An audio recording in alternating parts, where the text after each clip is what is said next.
wararka ka imaanaya degmada Xaradheer ee gobolka Mudug ayaa sheegay in dagaal u dhaxeeya maleeshiyaadka Al-Shabaab iyo dadka deegaanka oo halkaasi ka dhacay kaasi oo geysay khasaare isugu jira dhimasho iyo dhaawac. Dagaal u dhaxeeya maleeshiyaadka Al-Shabaab iyo dadka deegaanka ayaa ka dhacay tuulada lagu magacaabo Caad ee hoos tagta degmada Xaradheer ee gobolka Mudug kaasi oo lagu dilay ku dhawaad 20 ka tirsan maleeshiyaadka Al-Shabaab. Dagaalka ayaa bilowday kadib markii maleeshiyada Al-Shabaab ay dadka deegaankaasi ka diideen inay bixiyaan xoolo baad lacago iyo dhalinyaro ay doonayaan inay si qaldan u adeegsadaan oo ay marin habaabiyaan. Waxaana xoolo dhaqatada tuuladaasi iyo dadka deegaanka iskaashanaya ay galeen dagaal ka dhana Al-Shabaab. dad ku sugan tuulo lagu magacaabo Camaaro oo u dhow deegaanka Caad ee gobolka Mudug ayaa warbaahinta qaranka u sheegay in 20 ka tirsan kooxda Al-Shabaab Al-Qaacida lagu dilay dagaalkaasi oo halka ka dhacay.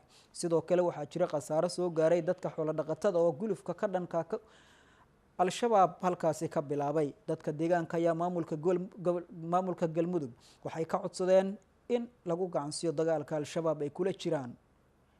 dhowr jeer oo hore ayay ahayd markii dadka deegaanka maleeshiyadka Al-Shabaab ay kula dagaalameen tuulooyin hoos yimaada degmada Xaradheer kadib markii shacabka deegaankaasi ay ku gacan saareen qorshayaasha guracan ee kooxda Al-Shabaab Al-Qaacida.